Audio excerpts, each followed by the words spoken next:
Hello and welcome to another Warhammer 40,000 faction focus. Today we are looking at World Eaters. I am joined by Herald of Khorne, Adam Camilleri. Adam, thanks for joining us. My absolute pleasure to be here. We have 3 brilliant detachments that are going to add so much playability to so much of the World Eaters range. You guys are going to be spoiled for choice. So even before the new edition has launched, I've heard a lot of people saying that World Eaters are in a very strong place. How do you think they're going to do in the new edition? So yeah, World Eaters have had an interesting journey through the previous edition one we're just leaving, where depending on, I guess, the durability of the thing that is, defining how strong the meta needs to be, or how punchy the meta needs to be. They've had ups and downs, and I think especially the new detachment structure system, where you have your detachment points that you can spend to construct in different ways, means that you're not locked into one ideology or one set of profiles that your detachments are enhancing. The fact that you can take some of the existing very strong and well-versed detachments in the codex and then add potentially any of these 3 along for the ride, I think really is going to spread the net wider on what World Eaters can combat and easily, devour. Right, well, let's dive in with the first of those detachments. We've got the Butchers of Khorne, and this is a detachment that focuses on Terminator squads. Yes, this is all about your, we don't quite call them Red Butchers yet, but this is all about those said units. And this is an amazing ability. Whilst a friendly Terminator squad is engaged, you will make a that unit-specific Blessings of Khorne roll. You will roll 8 dice and select one of the Blessings of Khorne to be active exclusively for that squad for the remainder of the fight, I guess, for the remainder of the And you turn. get that as well as the normal Blessings, which are wide. It's in addition. It is really, really powerful. So as long as you've got your Terminators where Khorne wants them to be, which is taking skulls. Correct. So you can see you have the perfect information before you commit the squad to the fight, because of course you'll roll at the start of your player turn and you'll determine which of your Blessings of Khorne are active, and then once you make into the fight you can make another roll and select the one you missed out on or the one you were trying to get. So theoretically, if you didn't quite get the roll that you wanted, I think this is a fantastic ability. It's extremely powerful when you take into effect what those abilities could be. That could be devastating wounds you're giving out exclusively to that unit. That could already be having sustained and so many other different abilities attached to it. I think this is fundamental to Terminators getting straight back into the game. And they only get better, really, with the enhancements and the stratagems. So one of the enhancements we've got there is Gore-Stained Veterans. This is an upgrade, which means it applies to the entire unit, and it makes that Terminator squad even punchier. Just hits on 2s. Weapon skill plus 1 weapon skill. They'll just hit on 2s unless there's any negative modifiers. That usually you would have to attach a character that would bring a like-minded ability. In a lot of ways, we talk about the mathematical efficacy of sustained hits 1. Or you might. Being similar to hitting on 2s. It's a similar exchange to hitting on 2s. You drop the 1s and 2s off, but the 6s get added in as opposed to replacing the 2s. When you just have sustained or lethals or devastating wounds or any of the other myriad abilities you get for the Blessings roll and plus 1 weapon skill, that unit just levels up. And I think this is a fantastic. It's a unit upgrade as well. It's not attached to a character. So you can put it on a big unit of 10 Terminators. All of a sudden, all of those guys hitting on 2s, even the Chain Fist to be hitting on 3s. Yep. That's pretty scary. Those will be rated E for everyone. Yeah, cool. And then some great stratagems to go with that as well. The first of them, Trophy for the Throne. This is, again, used on a Terminator squad and makes it punch harder into the really big stuff. Yes, this is 1 command point, fight phase, of course. It's World Eaters, it's pretty much all going to be fight phase. But your unit's attacks against monsters and vehicles will have plus 1 to wound. Now, there are, of course, anti-monster, anti-vehicle abilities that are available for the Exalted 8-bound, but outside the Exalted 8-bound, you did find in the previous edition there was a certain ceiling on what a Terminator squad could and couldn't fight, and I'm here to tell you this 1 command point stratagem really changes that. So you're talking about a unit that's potentially got plus 1 to hits. It's got 2 of the Blessings on it.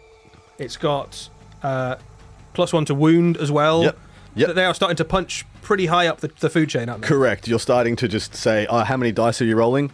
That's a lot. How many abilities do you have? That's also a lot. And what are you wounding on? Oh, yeah, this is going to be rough. Yeah, they're going to make a mess. It just keeps going and going. And then the going. last of those abilities is one that helps keep that unit alive, right? So you're going to invest heavily into those Terminator units. Probably you're going to have 2 or 3 units in an army like this. You're going to want to keep them alive. This last stratagem helps you do that. Absolutely. This is 2 command points, so it does come at quite a premium. But this is your opponent's shooting phase when a friendly Terminator unit has been selected. It's -1 damage.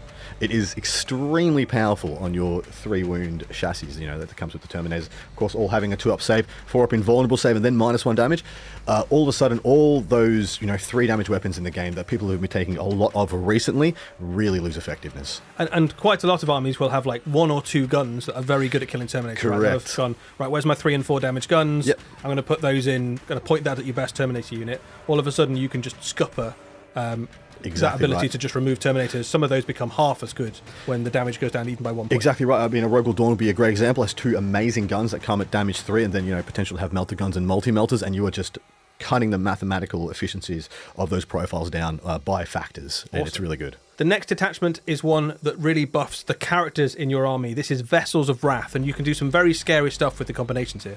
Absolutely. So your World Eaters characters, excluding epic heroes, so will not benefit Angron or Khan the Betrayer, but when they're selected to fight, you can select one of 2 abilities to be active for just that character model. You get +1 AP if you choose, or you get Cleave 1.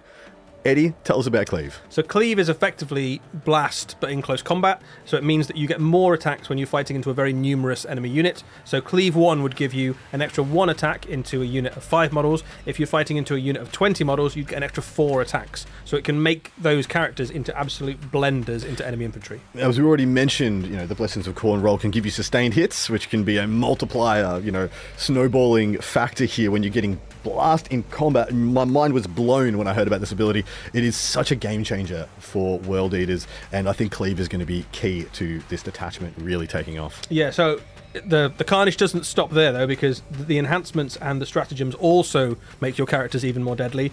My favourite one, I think, possibly in this whole set for World Eaters, is Arch Slaughterer. This is a once-a-game ability where your character can get every Blessing of Khorne. Every single one. This is incredible and takes that character to Primarch level combat ability and beyond. This is absolutely crazy when you take into account how many other multiplying buffs could be active for that fight as well. I think Arch Slaughterer is as close to always being taken in this detachment as it could be. It's really fun as well. It's definitely a one-off, so you only get to use it once, but you've basically got your laser-guided character who's just going to go into the biggest, scariest thing you can find, unlock all of the buffs immediately, roll for the fences, and just go for it. That one time when it happens, when your opponent is like, oh, what abilities did you roll this turn? And you say, irrelevant, I'd slaughter all of them. Just windmill slam every ability. If you wanted to make him even scarier, there's a few stratagems that help you out as well. One of them is Aspire to Infamy. So again, pick one of your characters. You can give him another +1 attack and +2 strength. That's on top of the fact you've already got Cleaver +1 AP and every Blessing of Khorne if you've taken the enhancements. Correct. Only 1 command point as well. +2 strength can in effect be +1 or sometimes even +2 to wound on the dice roll. And then, of course, more attack is more better. There's just no other way to say about it. As an orc would say, you're rolling more dice, things must be going well. When you take all this into account, your characters just go absolutely to the moon as far as efficacy for what they're supposed to be doing. Really fun as well. And considering you can put this in an army that also includes Khan the Betrayer and Angron, and then characters that are unlocking all of these buffs, so you can do some very scary stuff. So there's some detachments like this that are coming out. Of course, you'll see this across many of our faction focuses that just seamlessly line into the existing army design for things coming into the codex, where you're already taking characters. You're already taking a lot of characters for squads, and all this detachment is doing is if you pay the detachment point, your characters just get better. This is, in my opinion, a slam dunk for people wanting to just enhance what they were already taking. For people who are, starting the season fresh with World Eaters, I believe this is an excellent way of creating a well-rounded army where everything functions just as you feel a World Eater should. Yeah. And then last up is a detachment that kind of takes the army in a slightly different direction if you wanted it to. So those first 2 were very much about make the army work even better in the way that you normally would expect it to. But Brazen Engines is a detachment that leans into the demonic vehicle aspect of the World Eaters, including things like the new Defiler, which obviously lots of people have been looking to include in their army. Absolutely right, and of course the World Eaters Defiler has an incredible set of abilities in addition to all the other demon vehicles, but this one's ability is all about battle shock. So Terror of Khorne is the ability that you'll get attached to your demon vehicles.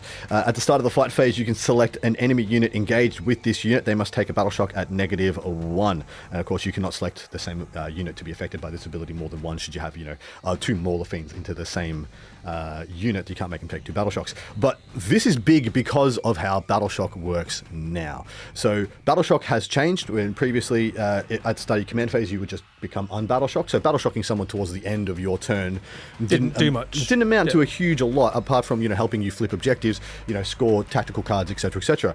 When now you must test to unbattle shock yourself, this becomes a fundamentally more powerful ability. Yeah, so you could take, for example, a bunch of Mauler Fiends, Defilers, you could charge them off towards the objectives. Just by being on the objectives, even if you haven't claimed it with objective control, you can stop the enemies from scoring them potentially, which is really useful. Correct. Or you can just front load this and then just park your things like your Defilers, which I don't know if you've seen the size of the Defiler base, but it's pretty large. It's pretty hard to negotiate to getting to an objective around a Defiler. There's a lot of armies that will have to charge that Defiler in order to get on an objective. It's not a place you want to charge. And you know you already don't want to charge. It's not a great prospect. And then you get to say, take a battle shock. And that battle shock at -1, if they fail it, well, they don't accomplish their task anyway. Yeah. And it's adding a failure point into your opponent's plans that always has a psychological edge. Obviously, there are some enhancements and some stratagems that help that out as well. One of the enhancements is called Talons of Butchery. We talked a little bit about Cleave before. Yes. This is an upgrade that you can put onto a Mauler Fiend. It gives it Cleave 2. So, a Mauler Fiend comes as a very specific model. It goes into big things and it makes the big thing go away. But what if it also made the hordes of things go away too? Which is what this Mauler Fiend will now do, where it gets Cleave 2. So is that 2 attacks per So that's unit? 2 attacks for every 5 things in the enemy unit. So if you went into a unit of Orc Boys that was 20 strong, you'd get another 8 attacks. That's this many. That's a lot. That is a crazy amount of extra attacks from a unit that really could not handle 20 Orc Boys previously to now... you get bogged down for the whole game, yeah, probably. you would be there all game, and if you were on an objective, you would never have enough objective control to take it off the Orc Boys. They would just win that fight. Unless they failed a battle shock test. Correct, and now you're putting... Oh, you failed the battle shock test? Oh, no, you passed it. Well, I'll just kill you anyway. I'll go Cleave. And then last up... there's some stratagems, obviously, as you would expect. You've got one called Apoplectic Clarity, and this is something you can use on any of your demon vehicles, Mauler Fiends, Defilers, anything like that. And basically, you can ignore debuffs. All modifiers to weapon skill, ballistic skill, hit roll, and wound roll for 1 command point will be ignored either in shooting phase or fight phase. This is a fantastic ability.